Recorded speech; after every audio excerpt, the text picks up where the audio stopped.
Voyage. ഇന്ന് നമ്മൾ നല്ലൊരു ഫ്രൂട്ട് സലാഡാണ് ഉണ്ടാക്കാൻ പോകുന്നത്. ഇപ്പോൾ ഇവിടെ നല്ല ചൂട് സമയമാണ്, അതുപോലെ മാങ്ങയുടെ ഒക്കെ നല്ല സീസണുമാണ്. അപ്പോൾ നല്ലൊരു ഫ്രൂട്ട് സലാഡ് ഉണ്ടാക്കാൻ വിചാരിച്ചു. അപ്പോൾ നമ്മുടെ മനസ്സിനൊക്കെ നല്ല തണുപ്പിച്ച് കുളിർമ നൽകുന്ന നല്ലൊരു ഫ്രൂട്ട് സലാഡ് ഉണ്ടാക്കാം. ഇത് നല്ല ടേസ്റ്റ് ആണ് കഴിക്കാനായിട്ട്. അപ്പോൾ ഇതെങ്ങനെയാണ് ഉണ്ടാക്കുന്നതെന്ന് കണ്ടിട്ട് വരാം.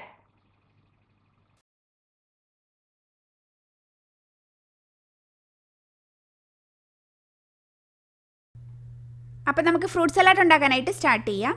അതിനുവേണ്ടി ഇവിടെ കസ്റ്റേർഡ് പൗഡർ എടുത്തിട്ടുണ്ട്. ഇത് വാനില ഫ്ലേവറുള്ള കസ്റ്റേർഡ് പൗഡറാണ്. ഇതൊരു 2 ടേബിൾ സ്പൂൺ ഒരു ബൗളിലേക്ക് ഇട്ട് കൊടുക്കാം.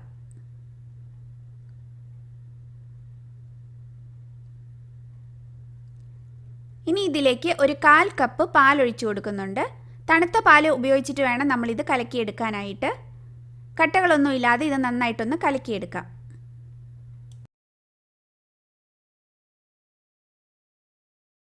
ഇപ്പോൾ ഇവിടെ ഇത് നന്നായിട്ട് മിക്സ് ചെയ്തെടുത്തിട്ടുണ്ട്. ഇപ്പോൾ ഇവിടെ ഒരു സോസ് പാൻ വെച്ച് കൊടുത്തിട്ടുണ്ട്. അതിലേക്ക് 2 കപ്പ് പാൽ ഒഴിച്ചു കൊടുക്കാം. ഇപ്പോൾ ഇവിടെ ഫുൾ ഫാറ്റ് മിൽക്കാണ് എടുത്തിരിക്കുന്നത്.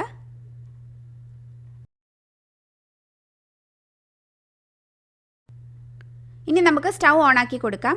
ഒരു മീഡിയം ഫ്ലെയിം വെച്ചിട്ട് വേണം ഇത് തിളപ്പിച്ചെടുക്കാനായിട്ട്.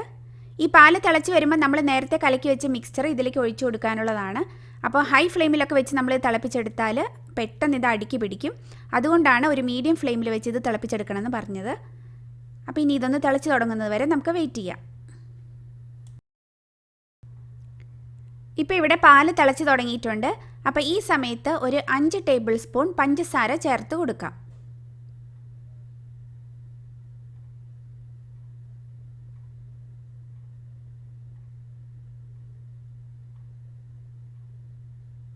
ഇനി ഇത് നന്നായിട്ടൊന്ന് ഇളക്കി കൊടുക്കാം. ഈ സമയത്ത് തന്നെ ഒരു 1 ടീസ്പൂൺ വാനില എസൻസും കൂടി ചേർത്ത് കൊടുക്കുന്നുണ്ട്.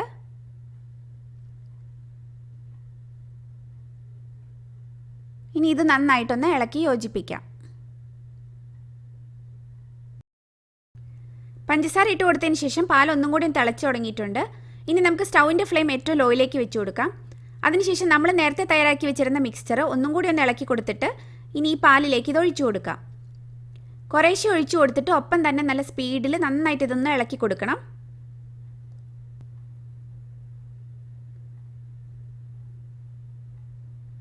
ഇപ്പോൾ ഇതിവിടെ മുഴുവൻ ഒഴിച്ചു കൊടുത്തിട്ടുണ്ട്. ഇനി ഒരു 10-30 സെക്കൻഡ് നമുക്കിതൊന്ന് കണ്ടിന്യൂസ് ആയിട്ടൊന്ന് ഇളക്കി കൊടുക്കാം. അപ്പോൾ നല്ല ക്രീമി ആയിട്ടുള്ള കസ്റ്റർഡ് മിക്സ്ചർ നമുക്ക് റെഡിയായി കിട്ടും. ഇപ്പം നമ്മുടെ കസ്റ്റേർഡ് ഇവിടെ നല്ല കുറുകി നല്ല ക്രീമി ആയിട്ട് വന്നിട്ടുണ്ട്. ഒരു 10-30 സെക്കൻഡൊക്കെ നമ്മൾ ഇളക്കി കൊടുത്തേ ഉള്ളൂ. അപ്പോഴത്തേക്കും തന്നെ കസ്റ്റേർഡ് നല്ല റെഡി ആയിട്ട് വന്നിട്ടുണ്ട്. അപ്പോൾ ഇനി നമുക്ക് സ്റ്റൗ ഓഫ് ചെയ്യാം.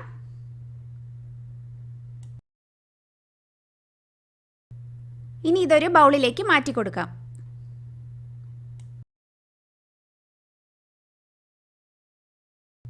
ഇനി ഇത് തണുക്കുന്ന വരെ ഇതുപോലെ ഒരു പേപ്പർ വെച്ചിട്ടൊന്ന് അടച്ചു വെക്കുന്നുണ്ട്. തുറന്നിരുന്നാൽ ഇതിൻ്റെ മുകളിലൊരു പാട പോലെ വരും. അപ്പോൾ ഇനി ഇത് നമുക്ക് നന്നായിട്ടൊന്ന് തണുക്കണം. തണുത്തതിന് ശേഷം ഒരു 1.5 മുതൽ 2 മണിക്കൂർ നേരം ഇത് ഫ്രിഡ്ജിൽ വെച്ചിട്ടൊന്ന് തണുപ്പിച്ചെടുക്കാം. ഇപ്പോൾ ഇവിടെ ഒരു 4 ടൈപ്പ് ഫ്രൂട്ട്സ് എടുത്ത് വെച്ചിട്ടുണ്ട്. ഒരു ആപ്പിള്, 2 മാങ്ങ, മാങ്ങയുടെ ചെറുതായതുകൊണ്ടാണ് 2 എണ്ണം എടുത്തിരിക്കുന്നത്.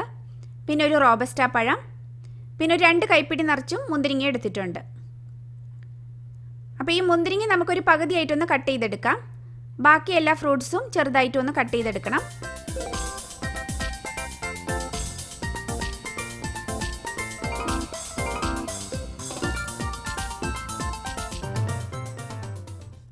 ഇപ്പോൾ ഇവിടെ കസ്റ്റാർഡ് ഒരു 2 മണിക്കൂർ നേരം ഫ്രിഡ്ജിൽ വെച്ച് തണുപ്പിച്ചെടുത്തിട്ടുണ്ട്. ഇനി ഇതിലേക്ക് നമുക്ക് ഫ്രൂട്ട്സ് ഒക്കെ ഇട്ട് കൊടുക്കാം. കട്ട് ചെയ്തെടുത്ത മുന്തിരിങ്ങ ഇട്ട് കൊടുക്കാം. ഒരു ആപ്പിൾ കട്ട് ചെയ്തത്,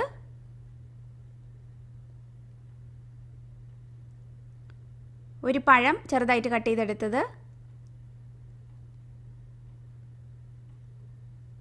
പിന്നെ മാങ്ങ 2 എണ്ണം കട്ട് ചെയ്തെടുത്തത്.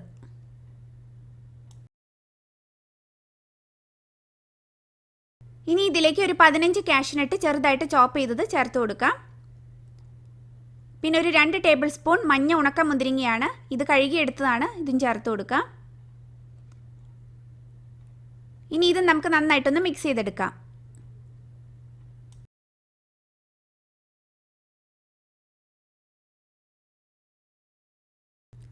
ഇപ്പോൾ ഇതിവിടെ ഒന്ന് മിക്സ് ചെയ്തെടുത്തിട്ടുണ്ട്. ഇനി ഇതിലേക്ക് നമുക്കൊരു 4 ടേബിൾ സ്പൂൺ കണ്ടൻസ്ഡ് മിൽക്ക് ഒഴിച്ചു കൊടുക്കാം.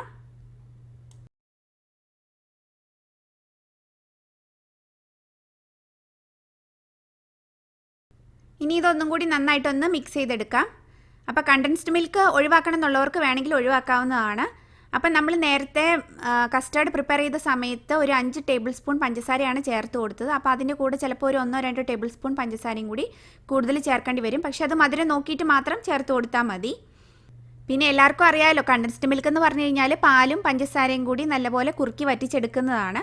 അതുകൊണ്ട് തന്നെ അതൊരു 3-4 ടേബിൾ സ്പൂൺ ഇതിലേക്ക് ചേർത്ത് കഴിയുമ്പോൾ നമ്മുടെ ഫ്രൂട്ട് കസ്റ്റേർഡിന് നല്ലൊരു ടേസ്റ്റാണ്. അപ്പം നമ്മുടെ ഫ്രൂട്ട് സാലഡ് ഇവിടെ റെഡി ആയിട്ടുണ്ട്. നന്നായിട്ട് നമ്മളെല്ലാം മിക്സ് ചെയ്ത് യോജിപ്പിച്ചെടുത്തിട്ടുണ്ട്. നല്ല ക്രീമി ആയിട്ടുള്ള കസ്റ്റേർഡും ഫ്രൂട്ട്സും കൂടെ മിക്സ് ചെയ്ത് നല്ല അടിപൊളിയായിട്ടുണ്ട്. അപ്പോൾ ഇനി ഇത് നമുക്ക് ഒരു സെർവിങ് ബൗളിലേക്ക് മാറ്റാം.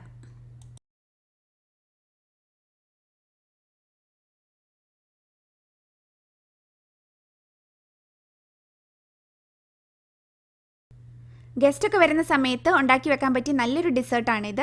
കസ്റ്റേർഡ് നമുക്ക് തലേദിവസം തന്നെ ഉണ്ടാക്കി ഫ്രിഡ്ജിൽ സൂക്ഷിക്കാൻ പറ്റും. ഫ്രൂട്ട്സ് നമ്മൾ തലേദിവസം തന്നെ കട്ട് ചെയ്ത് ഫ്രിഡ്ജിൽ വെക്കാതിരിക്കുന്നതാണ് നല്ലത്. അത് നമ്മൾ ഉപയോഗിക്കുന്ന അന്ന് രാവിലെ വേണമെങ്കിൽ നമുക്കിത് കട്ട് ചെയ്ത് അതിലേക്ക് ഒരു 2 ടേബിൾ സ്പൂൺ പഞ്ചസാരയോ അല്ലെങ്കിൽ ഹണിയോ ചേർത്തിട്ട് മിക്സ് ചെയ്ത് ഫ്രിഡ്ജിലേക്ക് വെക്കാം. അപ്പോൾ അതിൻ്റെ കളറൊക്കെ ഒന്ന് മാറാതിരുന്നോളും. അതിനുശേഷം നമ്മൾ ഉപയോഗിക്കുന്നതിന് തൊട്ട് മുമ്പെടുത്ത് രണ്ടും കൂടി ഒന്ന് മിക്സ് ചെയ്തെടുത്താൽ മതി. അപ്പം നല്ല ടേസ്റ്റി ആയിട്ടുള്ള ഈ ഫ്രൂട്ട് സാലഡ് എല്ലാവരും ഒന്ന് ട്രൈ ചെയ്ത് നോക്കണം. ഇഷ്ടപ്പെടുവാണെങ്കിൽ ലൈക്ക് ചെയ്യാനും ഷെയർ ചെയ്യാനും കമൻറ്റ് ചെയ്യാനും ഒന്നും മറക്കരുത്. അപ്പോൾ വീണ്ടും മറ്റൊരു നല്ല റെസിപ്പിയുമായിട്ട് കാണാം. Okay, take care, bye bye.